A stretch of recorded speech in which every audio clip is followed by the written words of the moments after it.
So, for my next story here, we're all conspiracy theorists, as they like to say.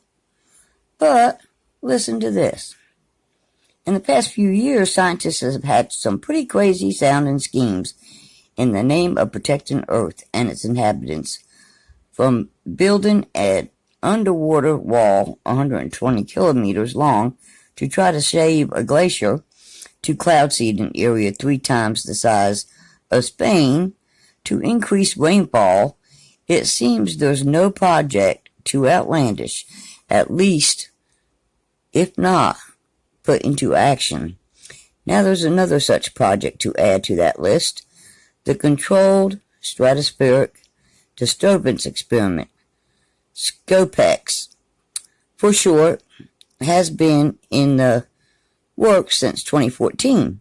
The big picture idea of SCOPEX is to release enough non-toxic now, remember y'all, non-toxic, dust into the upper atmosphere to block some of the sunlight that reaches Earth, producing a cooling effect to offset human-caused climate change. Okay, now we're going to scroll down. Oh, I'm holding my phone up too high. Okay, so now there's another such project to add to the list. The Controlled Stratospheric Disturbance Experiment, SCOPEX, for short, has been in the works. Oh, I'm rereading the same thing, you guys. Sorry, I've been looking at the computer and my phone for so long that my eyes are going. Okay, so the project is being run by it sounds German, but I don't know, research group at Harvard University. And it's getting ready for an important step in its research process, a test flight that is scheduled to take place in Sweden in June. If you are thinking this sounds like a questionable idea, you are not alone, but let's hash out some of the details. Or how about it would work before getting to the looming ethical questions behind it all. Lift and release. The project would be high-altitude balloon, supposedly. We all know that they've been doing it with planes. Lift a package of scientific equipment 20 kilometers, 12 miles into the atmosphere. There, the package would release 100 grams of 2 kilograms of calcium carbonate, a common mineral dust, to cover an area about 1 kilometer long by 100 meters in diameter. Equipment in the balloon would then measure changes in the surrounding air, including aerosol density, atmospheric chemistry, and light scattering. Okay, well, what's that look like that they've been putting in front of the sun for a while now, y'all? So there's the contraption.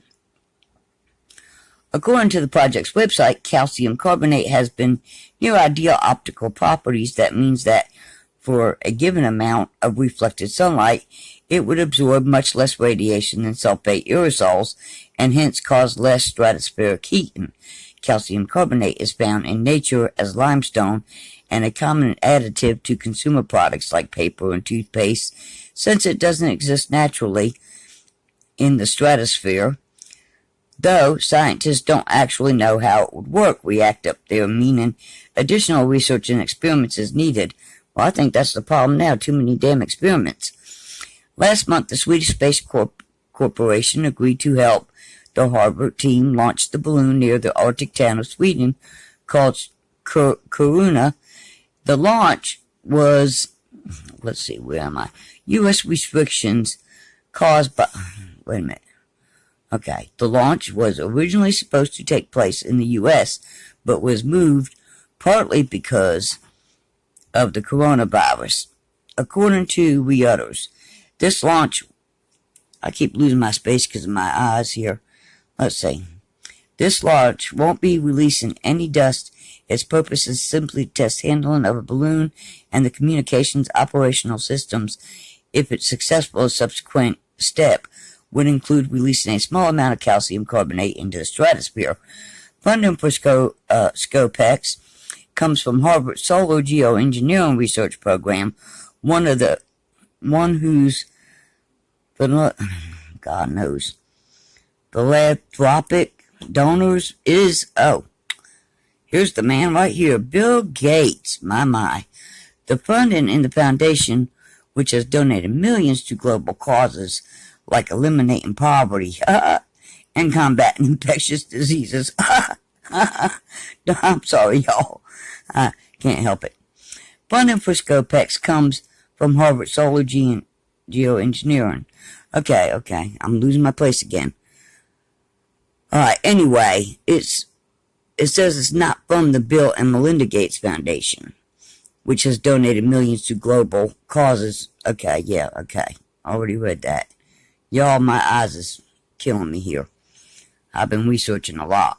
Large-scale geoengineering projects are bound to be controversial not only for their potential impact on the environment and on people, but for the ethical questions they bring up.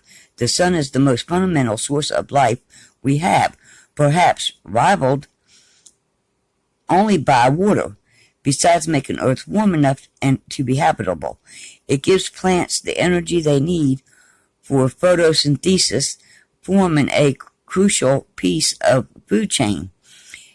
As NASA's a meeting with the universe aptly puts it, without the sun's heat, our seas stirs our atmosphere, generates our weather patterns, and gives energy to the grown green plants that provide the food and oxygen for life on Earth.